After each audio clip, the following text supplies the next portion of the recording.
Hey guys, what's up? So back when I was in elementary school, when I wasn't making videos, I was writing books. Some of the things I said in those books were pretty clever. Others, not so much. So I'm here to bring you guys both of those elements, and I'm going to read you a story from when I was in elementary school. This one's called The Ninjarotti Fu Series, Book 1. The Adventure Begins. I actually wrote a prequel to this book, but it's a completely different story, so I figured I'd just give you a basic background so that we can just get to this story. Ninjarotti Fu is a martial art mixing ninja tactics, karate, and kung fu. There's an entire planet dedicated to it. A man named Lee fulfilled a prophecy where he was to be beat up for 3 days by two men named Ashton and Daniel. Lee led a class of pupils, and his star student was a young man named Hamberjack. A guy named Harry and a lady named Melinda fell in love and married. Lee fell in love with a lady named Joan and had a double wedding with Harry and Melinda. And now that we've got that out of the way, let's get started. Prologue. After Lee died, things changed in Ninjarotti Fu Planet. The prophecy editor retired, and there was a different person to take place for him. Lee's fifth pupil, Jammertsees, what in the world, who had at the age of 20 was looking for a job, took the job. Oh, prophecy editor. But then there was no such thing as a prophecy editor. Oh, wait, what? Instead, there was a missions director. Okay. His job was to tell the person who came in his office what his mission was. Of course, if he had a mission. Lee died at the age of 67. Aww. His funeral was near his friends Harry and Melinda's house, so they had gotten to speak at it. Melinda gave birth to two wonderful children, a boy named Lee in honor of Lee's prophecy fulfilling, and a girl named Melinda II. Joan became a widow with one child, a boy, Lee II. Hamberjack was in charge of the rest of the 346 pupils?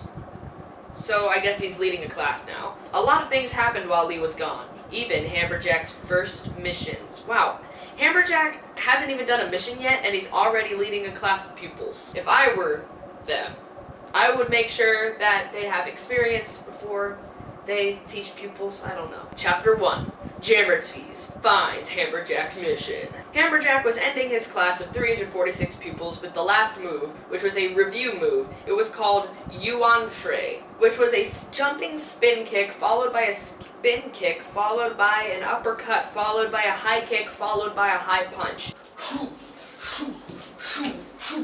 That is complicated. Only 200 got it completely perfect. Oh, only 200 of them. The other 146 needed to work on that move. Yeah, losers. But Hamberjack didn't criticize them. Anyways, one day Hamberjack was driving around town and saw the mission director's office.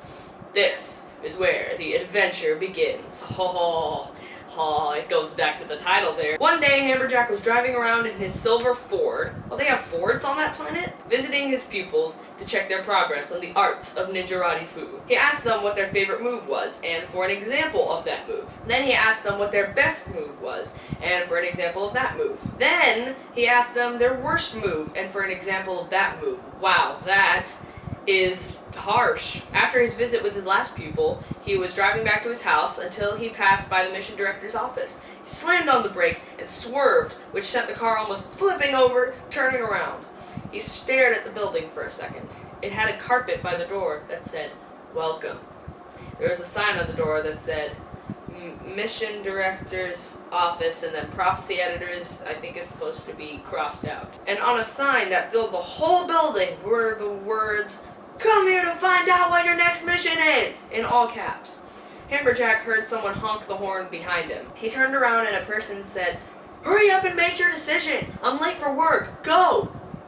Hamberjack pulled into a parking space and went in the door where he saw Jammertsees taking his daily missions notes. He takes notes on other people's missions? They weren't about his missions or anything, but what? Why did I put an ellipsis? "Are you open?" Hamberjack asked. "Oh, hey, Hamberjack," exclaimed Jammertsees in delight.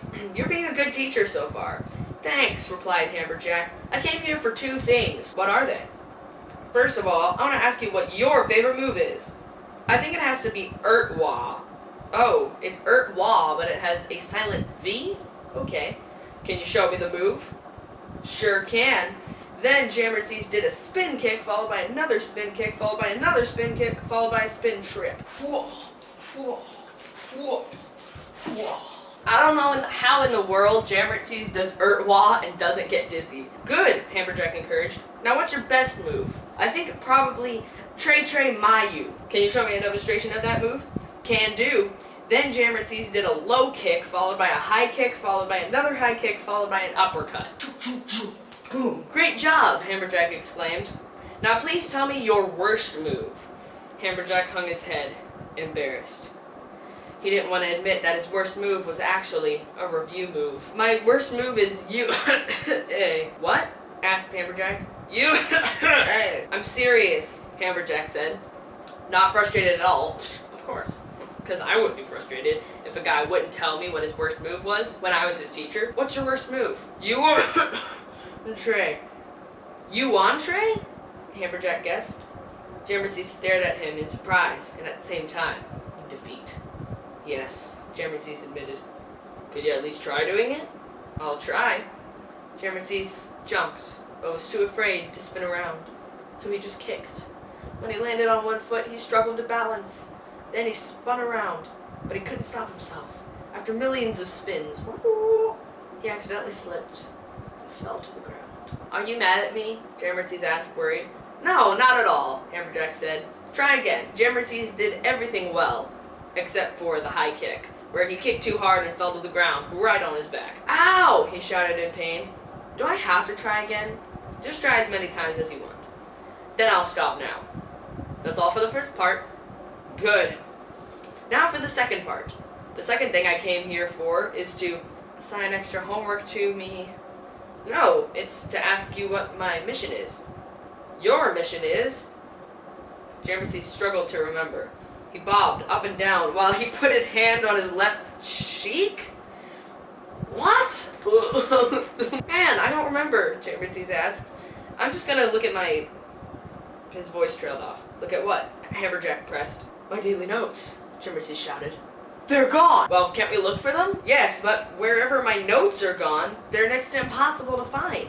They both looked in his desk, on his desk, under his desk, behind his desk, in front of his desk, in his closet, on top of his closet, on his closet, under his closet, behind his closet, etc. You couldn't have put the etc. earlier, but they still couldn't find it. Well then look somewhere other than the desk and the closet. Okay, I admit, Hammerjack admitted. This will be harder than I thought. Wait, I have an idea where it is, said Jammertsy. I'm a genius. It must be on top of the entrance to the city. Entrance Mountains! Of course! Where else would it be? Really? Hammerjack asked, unsure. Yes. That's where it always is when I lose my notes. Then let's look there, Hammerjack said sarcastically. No, I'm serious. Okay then, let's look there. When they got to the Entrance Mountains, they saw a boy ripping out pages of the notes when a paper came to him. It said, Mission for Hammerjack on back of paper. That's convenient. Yes! Got it! Hammerjack looked stumped.